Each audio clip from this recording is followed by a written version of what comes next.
Buoyancy and density. Key concept. Buoyant force and density affect whether an object will float or sink in a fluid. Why does ice float on water? Why doesn't it sink? Imagine that you use a straw to push an ice cube underwater. Then you remove the straw. A force pushes the ice up to the water's surface. The force, called buoyant force, is the upward force that fluids exert on all matter. Buoyant force and fluid pressure. Look at Figure 1. Water exerts fluid pressure on all sides of an object. The pressure that is applied horizontally on one side of the object is equal to the pressure applied on the other side. These equal pressures balance one another. So, the only fluid pressures that may change the net force on the object are at the top and at the bottom. Pressure increases as depth increases. So, the pressure at the bottom of the object is greater than the pressure at the top. This difference in pressure is shown by the different lengths of the arrows in Figure 1. The water applies a net upward force on the object. This upward force, which is caused by differences in pressure, is buoyant force.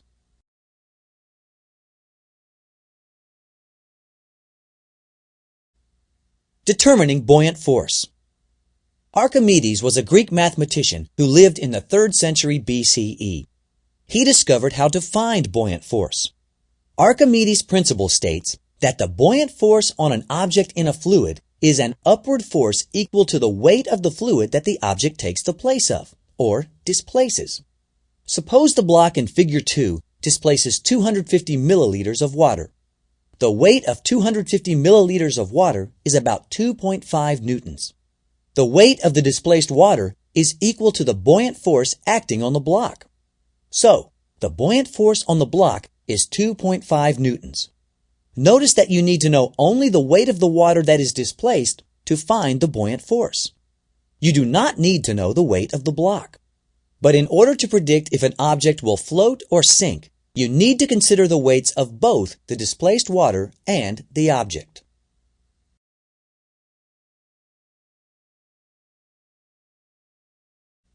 Weight versus buoyant force.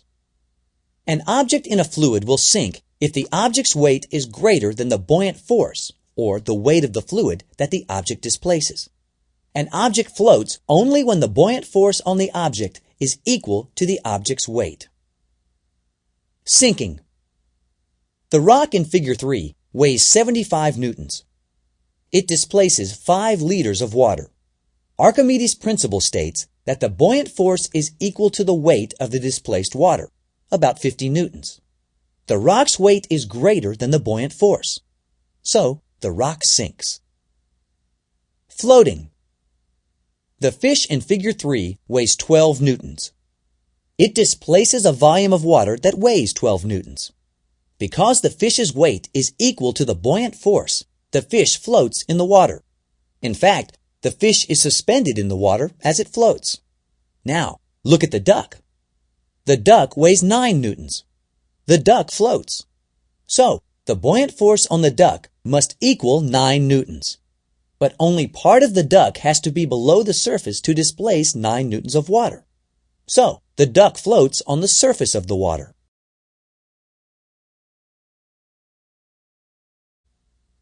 Buoying up. If it dives underwater, the duck will displace more than 9 newtons of water. So, the buoyant force on the duck will be greater than the duck's weight. When the buoyant force on the duck is greater than the duck's weight, the duck is buoyed up or pushed up. An object is buoyed up until the part of the object underwater displaces an amount of water that equals the object's entire weight. Thus, an ice cube pops to the surface when it is pushed to the bottom of a glass of water. Density and floating. Think again about the rock in the lake. The rock displaces 5 liters of water, but volumes of solids are measured in cubic centimeters. Because 1 milliliter is equal to 1 cubic centimeter, the volume of the rock is 5,000 cubic centimeters. But 5,000 cubic centimeters of rock weighs more than an equal volume of water. So, the rock sinks. Because mass is proportional to weight, you can say that the rock has more mass per volume than water has. Mass per unit volume is density. The rock sinks because it is denser than water.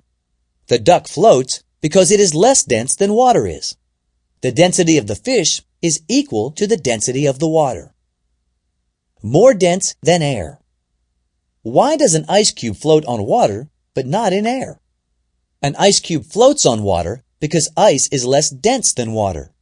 But most substances are more dense than air. So there are few substances that float in air. An ice cube is more dense than air, so ice doesn't float in air. Less dense than air.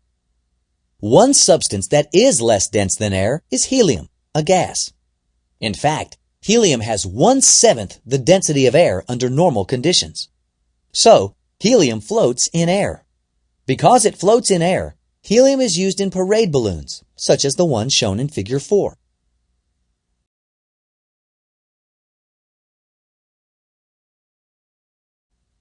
Determining density. To determine the density of an object, you need to know the object's mass and volume. You can use a balance to measure the mass of an object, but finding the volume of the object takes a little more work. Volume of a regular solid. Some solids, such as cubes or rectangular blocks, have regular shapes. To find the volume of one of these objects, use a ruler to measure the length of each side. Then, multiply the 3 lengths together to find the volume of the object. Volume of an irregular solid. Many things do not have a regular shape, so you cannot easily calculate the volume of these objects. Instead, you can find the volume through water displacement. By measuring the volume of water that the object pushes aside, you find the volume of the object itself. Changing overall density. Steel is almost 8 times denser than water. Yet huge steel ships cruise the oceans with ease. But hold on. You just learned that substances that are denser than water will sink in water. So, how does a steel ship float?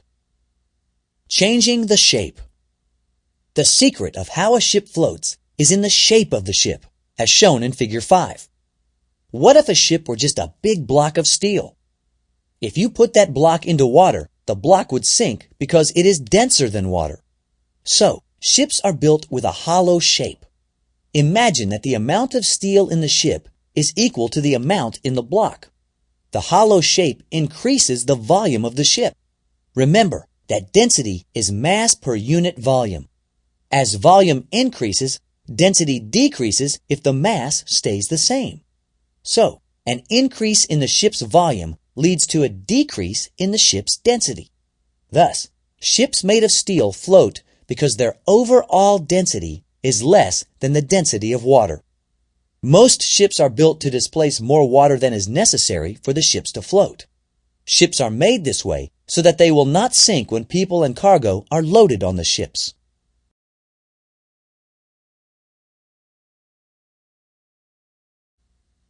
Changing the mass. A submarine is a special kind of ship that can travel both on the surface of the water and underwater. Submarines have ballast tanks that can be opened to allow seawater to flow in. As water is added, the submarine's mass increases, but its volume stays the same. The submarine's overall density increases so that it can dive under the surface. Crew members control the amount of water taken in. In this way, they control how dense the submarine is and how deep it dives. Compressed air is used to blow the water out of the tanks so that the submarine can rise. Study Figure 6 to learn how ballast tanks work.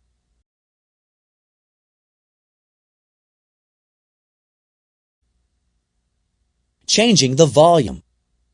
Like a submarine, some fish adjust their overall density to stay at a certain depth in the water.